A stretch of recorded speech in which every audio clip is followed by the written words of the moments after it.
For those of you who don't know me, I'm Laurel Prudhomme. I'm with Downtown Partnership, and we had a request from our restaurant and street level businesses to talk a little bit, provide some opportunities to talk about the vaccine. So of course we called our experts, and that's El Paso County Health Department, and they were so happy to jump in and provide this assistance. So without further ado, I'm going to introduce Christy Durbin. Here is a picture of her from the Gazette, unloading one of the first shipments of the Moderna vaccine that arrived in El Paso County. She is going to be doing the speaking, and I am going to be sharing the slides. So I want to show you that quick glimpse of her before we started on our slide deck, just so that you had a face to put with that name. Thank you so much, Laurel, and thank you everyone for taking time out of your day to take part in this webinar. So I am the immunization program manager and a nurse, like Laurel stated. I've been with the county for 6.5 years. I usually just manage the COVID vaccine, or not the COVID vaccine, the normal vaccine clinic, but I have the fun addition of COVID vaccine duties currently. If you want to go to the next slide for me.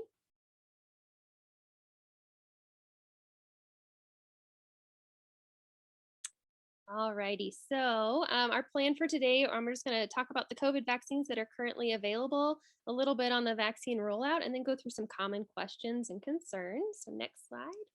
The two COVID-19 mRNA vaccines available are probably the ones you've heard about in the news, so the Pfizer and the Moderna. Both of these vaccines are 2-dose series. So the Pfizer vaccine has a 21-day dose separation, and the Moderna has a 28-day space between the doses. They're both around 95% effective, and we began receiving those in our county in December. And then if you want to go to the next slide, we have our the most recent presentation of the vaccine, which is the viral vector vaccine, the Johnson & Johnson vaccine. We are very excited about this vaccine presentation because it's only one dose. So one dose, and then 2 weeks later, you are considered protected. It's around 66% effective and 86% effective against severe COVID-19 disease. Supply is limited right now, but ramping up. And then this is the vaccine that's going to be offered at the clinic tomorrow. And then I just always like to remind folks when we have these 3 vaccines, but don't compare them don't line up their efficacy and compare them, because they weren't studied head to head. So they're all measured with a different measuring stick. They had different parameters on their trials. And so there is no preference for a COVID vaccine for the CDC. The best COVID vaccine is the one that you get in your arm. So whichever one is available, we recommend that you get that one. As of this morning, I pulled the data. So in El Paso County, we have administered over 219,000 doses in El Paso County. Over 135,000 people have been vaccinated, and over 86,000 have been fully vaccinated. We are currently in phase 1B4. So we are vaccinating people who are 50 and older, student-facing higher education employees, faith leaders, continuity of operations for state and local government, adults who received a placebo during a vaccine trial, folks that are 16 to 49 with a high-risk condition, and then those frontline essential workers. So our food and restaurant workers, we are so excited that we now have the opportunity to vaccinate you. You kept us all fed for the last year, and so we are very excited that now we can offer you all some protection. So all food and restaurant workers are currently eligible. So we're just going to get into some common questions. So a lot of questions we get is, how do they test a vaccine? Well, every single vaccine goes through a detailed scientific evaluation before it's submitted for approval by the FDA. And as we go through this phased trial process, the phases get bigger and they become more diverse. So the first phase is smaller group. We're just seeing, is this vaccine safe? Is there a serious side effect?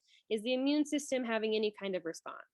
Then we move into the second trial. Oh, go back one or forward one slide, sorry. So in the second phase, then we are seeing, are there any, what are the most common side effects? What is the body's immune response? Is there a sign that this vaccine is protective? And then in that third phase, it's the biggest phase. We're seeing how do the disease rates compare between those who have been vaccinated and those who have not, and how well does this vaccine protect people from a disease? Then it moves to FDA approval if the vaccine is deemed safe, effective, and the benefits outweigh the risks. And then every vaccine is continued to be monitored through the life of the vaccine. So the tetanus vaccine you got last summer when you stepped on a nail, we're still monitoring that one for safety. So then people sometimes get concerned about Operation Warp Speed. Was this vaccine developed too quickly? Well, no, it went through the same process as every other vaccine. We just had all of the tools at the table. We had all of the right brains who know what they're doing, who have research. We had all of the money. We had everything we needed because we were in a global crisis. So it was really a whole team effort. The whole world came together to help make this happen. And the steps we were able to do a lot of the steps in parallel. So normally a vaccine will go through a phase trial, and then we'll wait for a little bit while they get more money to get to the next trial, and then we'll wait for a little bit, and then as we get through all of the trials, and then we have to wait until the vaccine can start being manufactured. With the COVID vaccine, we were able to start manufacturing during the trials, which put some folks at great financial risk, because if we got to the end of the trials and the vaccines weren't deemed safe or effective, we would have had to just destroy all of the vaccine that had been manufactured. But by manufacturing at the same time as the clinical trials, once as the vaccine was deemed safe and effective, we were able to just start getting it into arms. We didn't have to wait for them to physically make the vaccine. So there was an increased financial risk, but the product went through the same phases, and there wasn't any more risk on the product. And then people usually ask, who do they test this on? So like I mentioned earlier, the trials vary in sizes, and the groups are more diverse and bigger as you proceed through the trials. And then the groups did include those who were disproportionately affected by COVID-19. And you can kind of see the breakdown there of the trials. And then a lot of people have questions about vaccine side effects. So the most common side effects with COVID-19 vaccine are usually fever, chills. It's usually with any vaccine, pain, redness, swelling at the injection site. My arm definitely hurt after I got mine. Nausea, headache, fatigue. But usually these side effects resolve in a day or two. And they vary a little bit among COVID vaccines. And sometimes people have more side effects with the second one or more side effects with the first one. We're all different. Our immune systems are all different. So we all have our response is all a little bit different.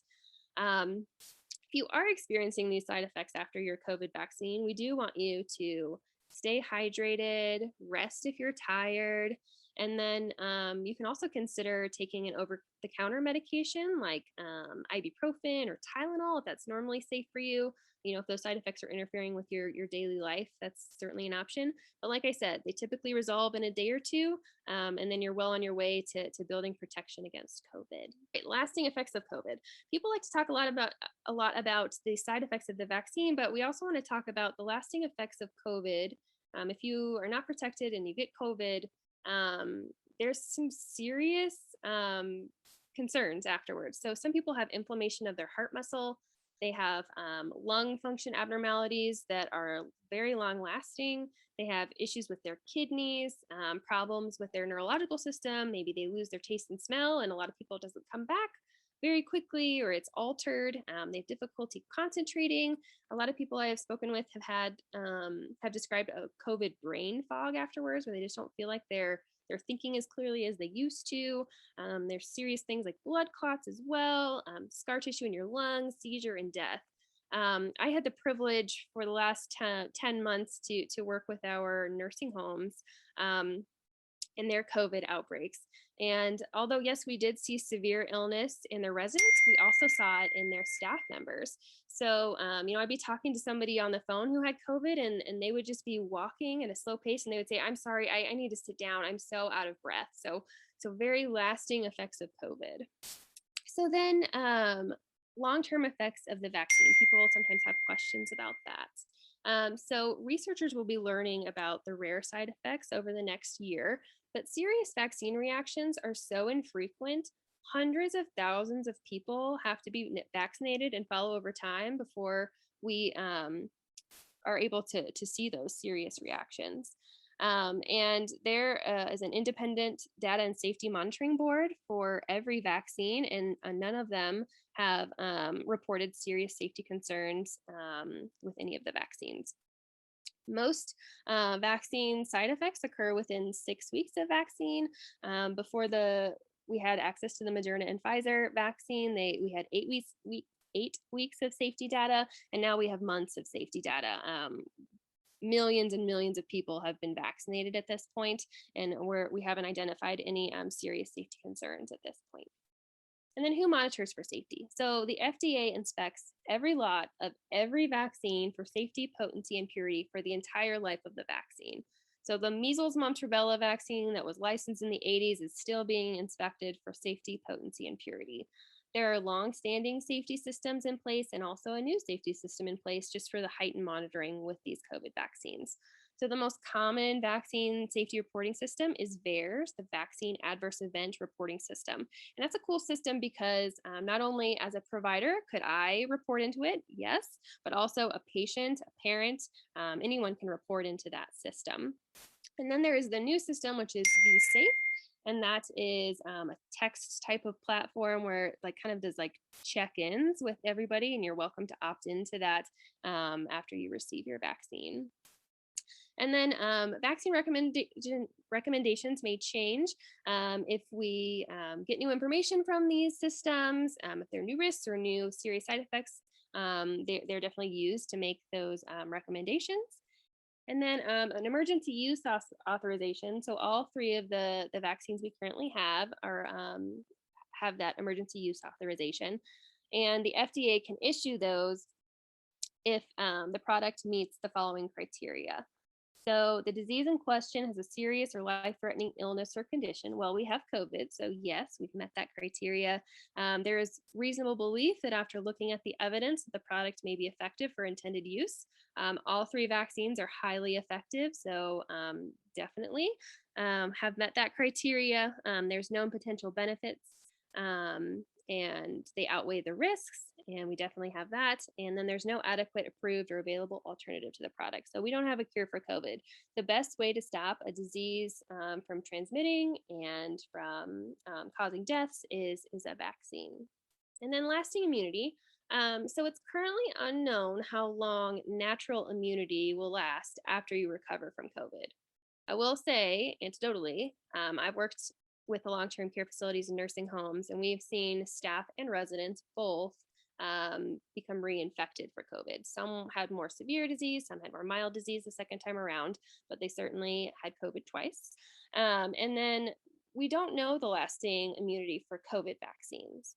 It could be a couple of years, it could be a year. There may be a need for an annual COVID vaccine, but as we continue to get more research and more information, then we will be able to better answer that question. So who makes all of these vaccine recommendations? The Advisory Committee on Immunization Practices, a group of medical public health experts, and they make all of the recommendations for the U.S. adult and childhood immunization schedules. And they look at safety and efficacy, and they also tell us basically when to give the doses, how many to give, what should the spacing be, who should be vaccinated, who should not be. And they're the true experts. And so they're the ones that make those recommendations. Next slide. And then I wanted to talk a little bit about the two different vaccines and kind of how they work. So all of the approved COVID vaccines right now teach your body how to make a spike protein like the ones that cover the COVID-19 virus. Your body learns how to fight that spike protein. So if you are exposed, your body will recognize that spike protein and remember how to fight it before the virus can replicate in your body and make you sick. And it does this through the use of antibodies. Antibodies are like a protein that your body produces an immune response to recognize a specific virus in your body. So when you are exposed, your antibodies say, hey, intruder, that's not supposed to be here, and they can attack and stop it from replicating in your body and stopping you from becoming ill. So the mRNA vaccine uses a single-stranded mRNA vaccine or mRNA piece. And then next slide, the viral vector vaccine uses a double-stranded DNA piece. And I get the question a lot that how do we know that these vaccines don't change our DNA? Well, minutes to hours after that DNA or mRNA is read by the cell, your body destroys it using an enzyme. So it cannot change your DNA in short. And honestly, I think if we had the technology to change your DNA, we'd probably be using it for something else, not in a COVID vaccine. And then I get a lot of questions about herd immunity or community immunity, basically how many people need to get vaccinated to stop the spread of COVID. That's another question we don't have a specific answer to yet, but I will say it's more people than are vaccinated now. So, and currently, we can't vaccinate those that are under 16. So we would need a very high percentage of our adults to be vaccinated to stop the spread of COVID. And then how will I get vaccinated? So Laurel mentioned there is a clinic that's being offered tomorrow, but if for some reason you weren't able to register or couldn't get an appointment with that clinic, excuse me, there will be clinics offered in the next week or so that hopefully we can get y'all access to, probably at our South building. But if you're unable to make those or want to make an appointment on your own, you are welcome to go to our website. There's a list of providers. We have the best team of providers. I'm a little biased, but they are ready and willing to get you all vaccinated. So you just go to the website and there'll be a list of providers there. And then just as a reminder, there is no charge for the COVID vaccine. So providers may ask you for insurance information, and that's because they can bill your insurance for an administration fee for the vaccine, but they will not bill you if you don't have insurance or your insurance doesn't cover it for some reason. There will not be a cost. You will not be asked to pay for your COVID vaccine. The state is not considering a COVID vaccine mandate at this time, and I think you guys, Laurel mentioned you guys would be talking about the requirements and what you can ask employees at a future meeting time. And then lastly, when will this all be over? So a vaccine is the best tool at getting us back to whatever normal will be. So we want you to get vaccinated when you're eligible. And as vaccine supply is ramping up, we want you to get protected as soon as possible with whichever vaccine is offered to you. And then keep following the public health guidance. Wear a mask, keep washing your hands, continue to socially distance. And a lot of people ask, well, can I stop wearing a mask or can I, go see my grandma or whatever after I'm vaccinated? But I like to remind people of the Swiss cheese model of protection. So if you consider each one of these prevention measures as a piece of Swiss cheese, so if I wear a mask, that's one piece of Swiss cheese between me and COVID. If I wash my hands, that's another piece. If I socially distance, that's another piece. And then the vaccine is a really great piece of cheese with not very many holes in it. So, by the time you have all of those layers of protection, your risk of acquiring COVID is very low. So please get vaccinated, continue to follow that guidance. Ask questions if you have questions. Call your doctor, look at our website. We have a wonderful website. The CDC is a wonderful source. Which brings me to my next point. Please be informed through credible sources. And through all of these things, you're going to help us stop COVID and get us back to normal. So those are all of my slides, but I would be happy to answer any questions. Meredith. I know you talked about the different, there were different trials and, they're different vaccines, but they're all really good. I'm just having such a hard time convincing staff that the J&J is just as good and they should just take the first one available. I mean, do you have any simple ways to explain it to them? They just see the efficacy rate, and I know that they were different trials, but it's a hard one. So the vaccines were not tested like in a head-to-head study. So each one had its own measuring stick for measuring efficacy. And so we can't line them all up against each other and say this one is not as good as this one. And the end goal is to, eliminate hospitalizations and keep you from dying of COVID. And although the Johnson & Johnson doesn't look as effective, it's a very good vaccine at preventing hospitalizations, severe COVID, and death. And oh, just one more thing I thought about. The other thing with the Johnson & Johnson, it's a perk. Since it's only one dose, you're considered protected 2 weeks after you get that one dose. So it's a way shorter timeline than if, like a Moderna vaccine, you get the first dose, you wait 4 weeks, you get the second dose, and then 2 weeks after that, you're considered protected. With the Johnson & Johnson, it's a 3-week timeline, or a 2-week timeline, and you're set to go. Okay, that's great. Thank you. Christy, do you know if somebody were to get the Johnson & Johnson and then have the opportunity to get a different one down the road, is there any evidence to show, like if they're concerned that the J&J maybe isn't as effective as they want, is there any evidence around people who've gotten more than one brand? Not at this time. We would, in the short term, we would consider you protected with just the one Johnson & Johnson dose. I don't know what it will look like when we look at, how long immunity lasts. It could be that the Johnson & Johnson vaccine has lasting immunity that lasts longer than Moderna or Pfizer.